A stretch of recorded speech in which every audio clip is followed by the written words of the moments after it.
Pronto Atendimento de hoje fala de nutrição, um assunto de grande interesse. A população brasileira está ficando cada vez mais obesa e a dieta balanceada é uma das formas, talvez a principal, de resolver esse grave problema de saúde pública.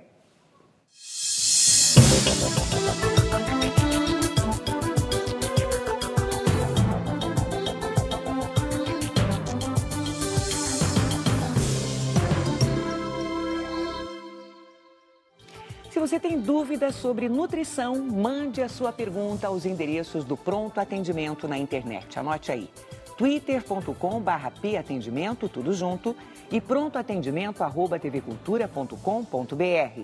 Hoje, quem vai dar as respostas aos telespectadores é a nutricionista Suzana Bonumar. Bom dia, Suzana, tudo bom? Bom dia, Madi, tudo bem? Obrigada por sua presença mais uma vez aqui no Pronto Atendimento. É um prazer. Bem, o mundo está ficando obeso e a situação aqui no Brasil não é diferente. De cada 10 crianças e adolescentes com idade entre 1 e 18 anos, 3 estão acima do peso. Para tentar mudar os números da obesidade infantil no país, o Ministério da Saúde lançou esta semana uma campanha para levar a discussão sobre esse grave problema às escolas públicas. Uma dupla inseparável nas brincadeiras e também nas guloseimas.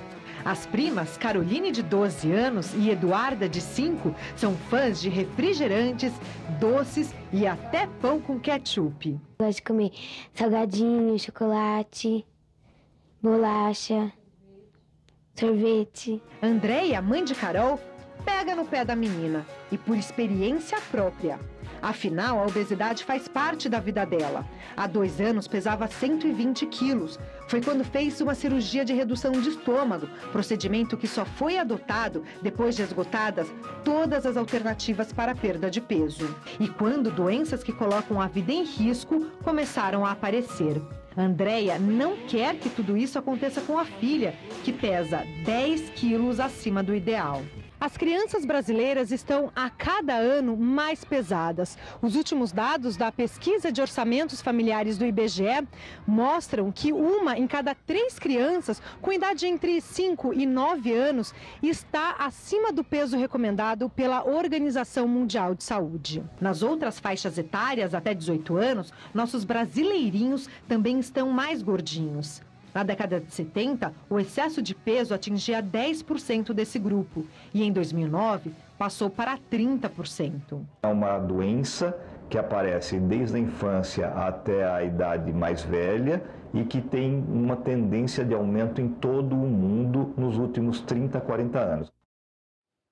Suzana, a criança com excesso de peso, ela vai ter também mais cedo as doenças decorrentes da obesidade? Vai ter mais cedo e tem uma predisposição a ter as mesmas doenças que o adulto. Mais grave do que isso é na infância, em que há um aumento de células gordurosas que aquela pessoa vai carregar para a vida toda. Então, é muito importante que a criança se mantenha dentro do peso adequado para diminuir as chances de se tornar um adulto obeso. Agora, quais são as principais causas, hein, Suzana, da obesidade infantil? Bom, tem várias causas. A primeira é o sedentarismo. Então, hoje em dia, as crianças e adolescentes estão se movimentando menos, estão gastando menos calorias. Por quê? Porque elas estão mais tempo nas televisões, jogando videogame, mexendo na internet. Antigamente, as brincadeiras eram mais de rua, queimada, pega-pega, esconde-esconde. Então, tem essa questão do gasto calórico ter diminuído. Tem a questão também de ter aumentado o consumo de alimentos industrializados, do fast food, de salgadinhos, doces. E tem uma questão também que é muito importante, que é a educação. Então, estudos mostram que filhos de pais obesos têm 80% de chances de se tornarem crianças obesas. Quando apenas o pai ou a mãe é obeso, essa chance diminui de 80% para 40%. E quando os pais não são obesos, cai para 7% a chance dessa criança ser obesa. Então, o exemplo que elas têm em casa é muito importante para determinar se ela vai ter obesidade ou não. Muito bem, uma pergunta de Luísa dos Santos, ela é de Campinas. Que problemas de saúde a obesidade pode acarretar? Bom, além dos problemas psicológicos, porque uma criança e um adolescente que tem excesso de peso pode sofrer bullying, fica com a autoestima comprometida, pode ter depressão. E isso não só nessa faixa etária, mas em todas.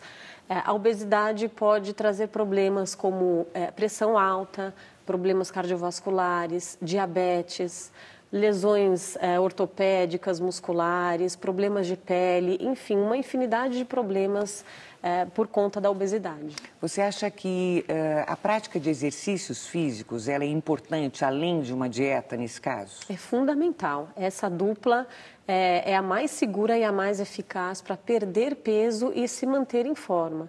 Fica muito mais difícil conseguir um corpo saudável sem atividade física, somente com a dieta ou somente com o exercício. Acho que aliar os dois fatores é o que vai trazer mais resultado. Bem, o Gabriel Ângelo, ele é de Piracicaba, ele cita essa campanha nacional que a gente falou no início do programa. Ele pergunta para você se você acha que essas campanhas são eficazes para combater o problema de obesidade no país e o que mais poderia ser feito? Eu acho que é o primeiro passo. Para que as pessoas tenham uma alimentação saudável, a gente fala muito em educação nutricional, então tem que ser um processo contínuo. A campanha ela tem que ser renovada e tem que permanecer na educação das crianças. Então, acho que a gente tem dois polos importantes, que é a escola. Então, deve fazer parte do currículo escolar aprender como se alimentar bem. As escolas deveriam oferecer merendas e lanches saudáveis. Deveria ser proibida a venda de produtos extremamente calóricos. E, de um outro lado, a família também deve fazer um esforço constante, dar o exemplo e reforçar esse aprendizado que a criança já vai ter na escola. Hoje em dia, é muito interessante quando a gente conversa com essas crianças gordinhas, as opções que são oferecidas na escola são muito ruins. Na maioria das vezes é coxinha, pão de queijo, hambúrguer, salgadinho e não tem opções de frutas picadas, iogurtes, biscoitos integrais. Então, eu acho que tem que ser uma mobilização geral e contínua. Chegou uma pergunta aqui, é da Luciana. Ela dá parabéns ao programa, nós agradecemos. E ela pergunta, ela quer saber se peito de peru é saudável e qual a diferença em relação ao presunto. Olha, o peito de peru é saudável, é uma carne com baixo valor calórico, não tem muita diferença em relação ao presunto magro. O grande problema que eu vejo nos embutidos é a quantidade de sódio, de sal que existe neles. Então, embora ele tenha pouco teor de gordura, ele tem muito sódio, então ele deve ser consumido com moderação. A Renata Gomes é de Santos. Como saber se o meu filho está obeso?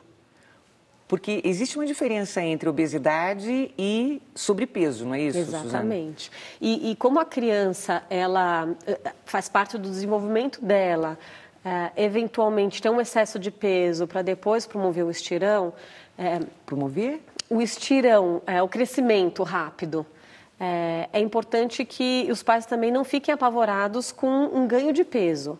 Às vezes o excesso de peso ocorre num momento muito específico para promover um crescimento rápido daquela criança. A obesidade já é um acúmulo de gordura no corpo que pode trazer uma série de problemas para a saúde. O mais adequado, se houver essa suspeita de obesidade, é levar ao pediatra ou ao nutricionista que vão avaliar uma curva de crescimento daquela criança. Porque tudo depende do peso que ela nasceu, como ela vem evoluindo desde o nascimento. Existe uma faixa, um limite grande para que aquele peso seja saudável, depende da estrutura de cada um. Então, como é que é feito esse cálculo em relação ao peso, à estatura, como é que é? Então, geralmente, ele é feito do peso em relação à estatura. Então, qualquer um pode fazer em casa esse cálculo, é o peso dividido pela altura ao quadrado. Então, se a criança mede 1,40 m, 1,40 m vezes 1,40 m, vai dar um número, e aí faz uma continha o peso dividido por esse número. Existe um intervalo em torno de... esse número deve dar entre 18,5 a 24, em média, então é um intervalo grande. Mas, às vezes, é uma criança pesada, que tem uma estrutura pesada, e que não tem necessariamente esse acúmulo de gordura. Ela é pesada, mas ela não é obesa. Mas ela não em é função obesa. da estrutura física dela. Exatamente. A Felícia Alves pergunta, é possível a pessoa ser obesa e, mesmo assim, ser saudável? É possível, mas é mais difícil. A obesidade pode não trazer como consequência uma doença, mas ela vai aumentar muito as chances daquela pessoa desenvolver doenças. Mas existem pessoas obesas que não têm diabetes, que não têm alteração na gordura corporal, colesterol, triglicérides, que não têm problema de diabetes. Ela está saudável, sem nenhuma doença, mas ela está com acúmulo de gordura. Se permanecer assim, a chance de desenvolver uma dessas doenças é grande. Ou mesmo de sofrer um problema cardíaco. Mesmo sofrer. Juliano Silva, ele escreve, olha só, ele tem 16 anos, ele diz que pesa 100 quilos. Como faço para emagrecer? Mas ele não conta o peso dele. Altura. Aliás, a altura dele. Bom, de qualquer forma, acredito que, por mais alto que ele seja, é um peso elevado. Ele deve primeiro se propor a estratégia simples. Quando a gente complica muito o nosso caminho até a perda de peso, a gente desiste. Tem um estudo que mostra que dietas muito restritivas têm muito mais chance de fracassar do que as dietas moderadas. Então, o que seriam estratégias simples? Então, para ele, de 16 anos, como que ele deve fazer? Olha, os seus amigos são todos magrinhos, você não é, como você deve se comportar? Então, primeiro ponto, exercício. Todo mundo que pratica exercício pode emagrecer comendo mais, então isso já é uma grande vantagem. Não precisa se matricular numa academia, não precisa entrar num grupo de esportes. Uma simples caminhada, 3, 4 vezes por semana. De quanto tempo? De meia a 1 hora. Já vai ajudar bastante. E um ponto de partida que seria fácil para ele é reduzir o volume dos alimentos que ele come e reduzir a frequência com que ele come alimentos prejudiciais, como salgadinhos, bolachas, doces, fast food. E tentar, nos intervalos das refeições principais, incluir mais frutas, diminuir o tamanho do prato em relação ao arroz, feijão, a carne, mas aumentar em relação à salada, aos vegetais cozidos, e evitar beliscar guloseimas ao longo do dia. Então, as frutas, os iogurtes, pães integrais são boas opções para ele consumir nesses intervalos. E também não desanimar se o resultado não vier imediatamente. Exatamente, porque às vezes as pessoas fazem um esforço e perdem 2 quilos em um mês e acham pouco. Isso ao longo de 4 meses são 8 quilos, é bastante. Então, qualquer resultado tem que ser comemorado. Muito bem, nós vamos a um rápido intervalo e voltamos a seguir com mais esclarecimentos sobre nutrição. Aproveite o intervalo para mandar a sua pergunta. Até já.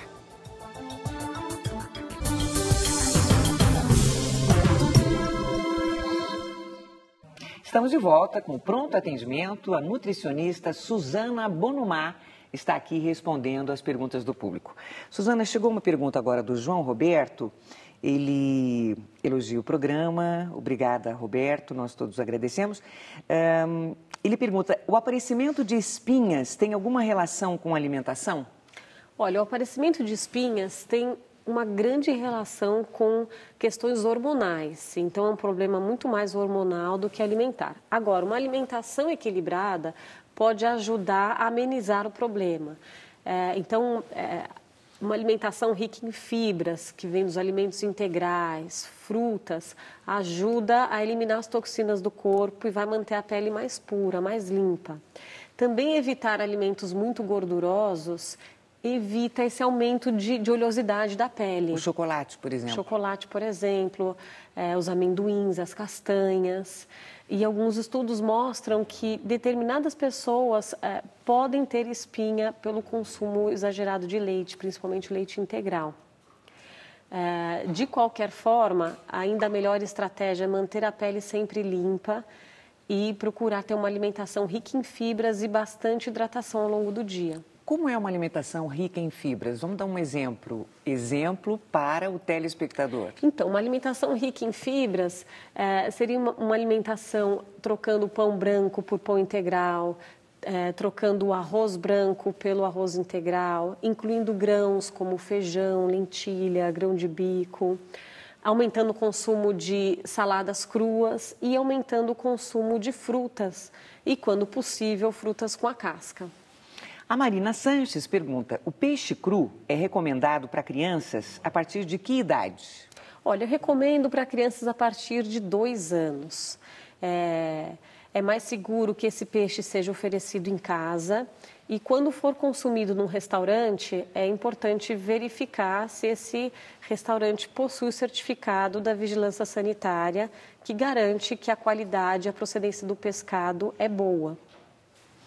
Certo. Israel Antunes, ele pergunta, ele fala do leite que você acabou de citar. O leite é necessário ao adulto? Qual o seu substituto? E ele tem uma outra pergunta, mas vamos por partes. O leite é necessário ao adulto? Se a gente deixar de beber, a gente pode ter consequências aí? Sim, o leite tem um nutriente muito importante para a saúde, que é o cálcio. O cálcio, ele não é importante só para crianças e adolescentes que estão em fase de desenvolvimento. Ele é importante também para a contração muscular, para uma série de reações do corpo e para manter a saúde dos ossos. Então, um adulto que tem um consumo baixo de leite pode ter um enfraquecimento ósseo, que é uma doença que chama osteoporose. Não só o leite tem esse mineral que é o cálcio, mas também todos os derivados do leite. Então, ele pode ser substituído por iogurtes e por queijos também. Quais os males de sucos e refrigerantes à base de cola? Então, os refrigerantes, eles podem trazer diversos prejuízos à saúde, principalmente à base de cola. Então, um deles, já que a gente está falando de cálcio, é aumentar a excreção de cálcio pelo corpo. Quando uma pessoa toma muita refrigerante à base de cola, ele não consegue absorver tanto esse mineral, esse cálcio que ele ingeriu através do leite, por exemplo. Esse refrigerante ele também vai atrapalhar a absorção de outro nutriente que é o ferro, que é muito importante para prevenir uma doença, a anemia. Além disso, por ele ser muito ácido, ele pode corroer o esmalte dos dentes. Também dilata o estômago, então quando a gente faz uma refeição tomando esse refrigerante, a gente come mais do que deveria. Isso pode favorecer a obesidade e também prejudicar a digestão. Então, uma série de problemas para esse tipo de bebida. Um e-mail chegou agora, o Eli, ele conta que tem problemas intestinais e gostaria de saber que alimentos ele pode consumir e os que ele não pode também. Bom, de novo, as fibras têm um papel fundamental, então aumentar o consumo de frutas, de vegetais crus, complementar a salada com vegetais cozidos também. E, mais importante de tudo, tomar bastante água. Muitas pessoas aumentam o consumo de fibra para ter uma melhora do intestino, mas não aumentam o consumo de água. E isso pode aumentar a produção de gases e não vai melhorar o funcionamento intestinal. Então, todo aumento no consumo de fibras tem que ser acompanhado de uma ingestão de água maior também. E aí eu sempre falo que mais importante do que tomar 2 litros de água por dia é manter uma hidratação constante ao longo do dia. Não adianta tomar 2 litros de manhã, porque o corpo vai eliminar quase tudo e ao longo do dia vai permanecer desidratado. Então, o ideal é tomar água durante o dia, vários copos durante o dia. Olha só, recebemos um e-mail do Alexandre Pereira, ele é de Quixadá, no Ceará. Ele dá parabéns ao programa e escreve: minha filha tem 5 anos e não gosta de se alimentar pela manhã. Vai para a escola e não gosta de tomar café ou qualquer outro alimento. Só merenda e mais tarde, por volta das 8h30. Isso está certo? Não está certo e é possível mudar. Provavelmente, ela está consumindo um volume muito grande no jantar e por isso ela está acordando sem fome. O grande problema é que quando essa criança sente fome fora de casa, ela tem menos opções. A chance dessa refeição não ser saudável é muito grande. Então, a minha sugestão é para que os pais fiquem atentos ao que ela está comendo à noite. Às vezes a criança termina de jantar e ainda come chocolate antes de dormir, belisca bolacha. Então, é importante que esse jantar seja controlado e isso de alguma forma, vai fazer com que ela comece a acordar com mais fome. Roberta Gonçalves, aqui da capital. Os macarrões instantâneos são liberados para as crianças a partir de que idade? Olha, eu não indico o macarrão instantâneo para nenhuma idade. Nenhuma idade. Tem dois problemas. O principal é aquele tempero que vem no macarrão, que é muito rico em sal. Tem muita química e muito sódio. Isso não faz bem nem para a criança nem para o adulto. O outro problema é que esse tipo de macarrão, quando ele é produzido, no processo de secagem dele, ele é frito. Então, mesmo que a gente não frite em casa, ele já vem frito da produção. Então, são dois problemas. A minha sugestão para um macarrão que tem um preparo rápido é utilizar o cabelinho de anjo e fazer algum tempero caseiro com ervas frescas, com ingredientes frescos. Edileide Silva escreve, fala sobre o leite. Qual a diferença entre o integral, o semidesnatado e o desnatado? Qual que é o mais indicado para o adulto? O que muda entre eles é o teor de gordura. Então, o integral, ele possui uma quantidade alta de gordura. O leite semidesnatado é parcialmente reduzido em gordura e o leite desnatado é totalmente reduzido em gordura. Todos eles preservam os mesmos nutrientes, preservam cálcio, proteína. Então, às vezes, os pais questionam, posso dar o leite desnatado para o meu filho? Ou ele é mais fraco? Não, ele não é mais fraco. Mas não tem necessidade de tomar um leite desnatado se não há uma preocupação com o consumo de gordura, se é uma pessoa saudável, que está no seu peso adequado e se alimenta bem. Eu indico o leite desnatado ou semi-desnatado para aquelas pessoas que querem ter um consumo controlado de gorduras ou precisam perder peso. De Itabira, Merian escreve. Eu gostaria de saber se tomar 2 copos de água em jejum é bom para emagrecer.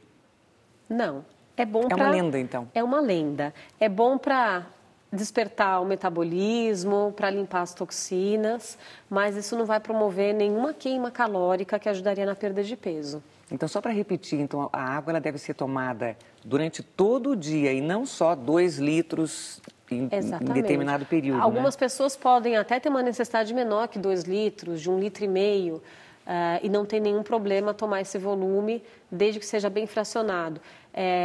Eu acho que uma boa forma de se lembrar de tomar água de uma maneira fracionada é tomar um copo ou meio a cada hora par ou a cada hora ímpar do dia. Então, às 7 da manhã, 9, 11, 1 da tarde, 3 da tarde, assim por diante. Meu nome é Selma, sou de São Luís do Maranhão, tenho uma filha de 3 anos e desde 1 ano e meio, mais ou menos, ela não sai da faixa de 15 quilos. Qual seria um cardápio saudável? Ela não gosta muito de guloseimas, gosta de salgadinhos, o que eu libero às vezes, porque ela é muito ruim para comer. É aquela situação, né, da mãe que fica em dúvida de como agir, né, nessa situação. E o que é muito comum, porque é desesperador para uma mãe ver que o filho não está comendo, né? Os pais têm medo de que o filho fique doente ou tenha problemas mais sérios. E aí que está o grande erro. A criança não vai passar fome. Então, se ela não fez a refeição que foi servida à mesa, se ela não consumiu o almoço, é um grande erro tentar compensar isso oferecendo salgadinhos, biscoitos ou o que ela pedir. É importante deixá-la sem fazer nenhuma outra refeição até que ela aceite o almoço ou o jantar. Então, se ela não almoçou, não dê mais nada, não ofereça mais nada. A hora que ela se queixar de fome, ofereça de novo o almoço. A criança pode fazer birra ou vai se recusar a comer até um certo ponto. Vai ter algum momento que a fome vai falar mais alto e ela vai acabar aceitando. Se os pais sempre oferecerem algum alimento para compensar a ausência do almoço, a criança está dominando a situação e vai sempre usar esse jogo para comer só o que ela quer. A Vera Lúcia é aqui de São Paulo. Eu gostaria de saber como faço para emagrecer. Eu tenho 1,63 m e 97 quilos. Eu tenho problemas de cálculos renais, às vezes devido ao tratamento endócrino com medicação para emagrecer. Isso é uma questão importante, nós não falamos, não é, Suzana? Então, ela pergunta como deve se alimentar, né? Então, a alimentação para perda de peso, ela pode seguir vários caminhos. Em primeiro lugar, ela tem que também pensar que a restrição severa não vai funcionar. Nenhuma dieta da moda, nenhuma atitude muito imediatista para perder peso urgente vai funcionar. E nesse caso dela, então, ela partiu para o tratamento com medicação e acabou tendo um problema renal, é isso, né? Ela precisa ver junto com o médico que receitou esse medicamento se ele teve alguma influência no cálculo renal. Né? Tomar medicamento é sempre uma questão muito delicada. E nem sempre é a melhor estratégia. As pessoas têm dificuldade em seguir uma dieta, fazer atividade física e ficam achando que só com medicamento vão perder peso. Geralmente o medicamento é a última estratégia quando nada mais resolve e quando há um problema diagnosticado, quando aquela pessoa tem realmente algum problema hormonal, tem alguma condição clínica de saúde muito séria. Veja bem, o Mário Silva, ele escreve, olha, seria uma pergunta até engraçada, mas eu tenho uma grande dificuldade para ganhar peso.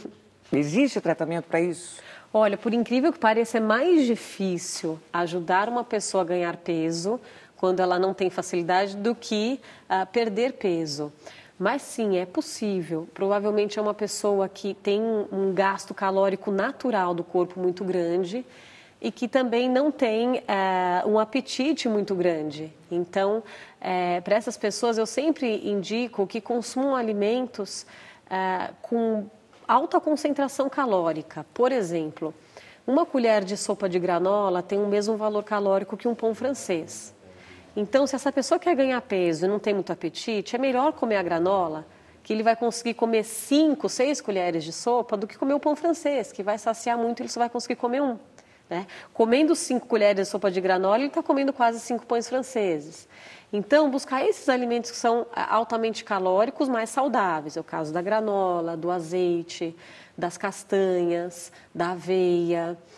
E uma dica, nas refeições grandes, deixar a salada para depois. Começa comendo mais calórico, o arroz com feijão, a carne, e depois deixa para a salada. Porque essas pessoas que têm pouco apetite comem a salada e aí sobra pouco espaço para comer o restante, que é o que vai fornecer mais calorias. A Marisa Freire é de Campinas. Comer depressa faz mal à saúde? Faz. Quando a gente come depressa, a gente não mastiga direito os alimentos, não dá tempo para o nosso corpo fazer a digestão, quebrar esses alimentos.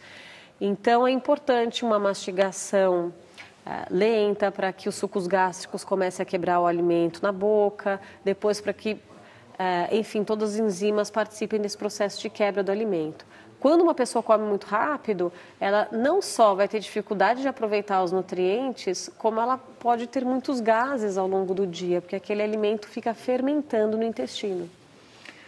Leide, aqui de São Paulo, é verdade que a berinjela ajuda no colesterol? Você tem alguma dica para diminuir a ansiedade?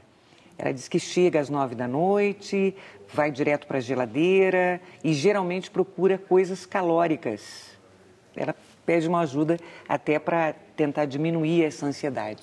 Aí são 2 pontos, né? Primeiro, em relação ao colesterol, a berinjela ajuda sim a reduzir, mas não como se acreditava antigamente. Todos os vegetais contribuem para a redução do colesterol, não só a berinjela. Com relação a essa ansiedade dela, ela vai ter que aprender a conviver com isso, porque isso faz parte da vida. Como que a nutrição pode ajudar? Primeiro, é evitar ficar longos períodos em jejum, porque quando a gente junta a ansiedade com a fome, aí a gente ataca mesmo o que tiver pela frente. Então, se ela está chegando em casa muito ansiosa e com fome, eu sugiro que ela faça um lanche antes de sair do trabalho, um sanduíche com pão integral, com queijo magro, peito de peru. E ao chegar em casa, a primeira coisa que ela deve fazer é tomar um copo de água. Muitos estudos mostram que as pessoas confundem fome com sede. E que, na maioria dos casos, ao tomar um copo de água, essa compulsão, esse desejo por comer diminui bastante. Que interessante. Então, chegando em casa, ansiosa, antes de ir para a geladeira, quer dizer, vai para a geladeira, mas pega garrafa d'água. De copo de água bem gelado, de preferência. Isso diminui em até 80% essa sensação de fome. Que interessante. Olha, a Rosângela, a gente está quase chegando ao final, viu, Suzana? A Rosângela escreve: minha filha é vegetariana, não come nem peixe. Eu gostaria de saber quais os alimentos que podem substituir a carne e o peixe em uma refeição. Olha, ser vegetariano não é sinônimo de ter uma alimentação saudável, pelo contrário. O vegetariano tem que tentar suprir a ausência de nutrientes importantes da carne com uma diversidade de alimentos grandes. Então, a filha dela tem que consumir bastantes vegetais de cor verde escura, aumentar o consumo de grãos e pode usar o ovo e a soja para complementar essa proteína que foi deixada de lado. Suzana Bonomar, nós recebemos muitos e-mails. Que bom. O programa foi muito interessante, eu agradeço muito a sua presença aqui no Pronto Atendimento e até a próxima. Até a próxima. O Pronto Atendimento termina aqui e as perguntas não respondidas no programa, por falta de tempo, serão enviadas à nutricionista Suzana para que ela responda nos próximos dias pelo e-mail. Amanhã nós vamos falar de diabetes, pressão alta e outros assuntos também relacionados à saúde com o endocrinologista Antônio Roberto Chakra. Portanto, a partir de agora, perguntas sobre este novo tema. Até amanhã, às 8h em ponto, depois do Guia do Trânsito. Bom dia para você.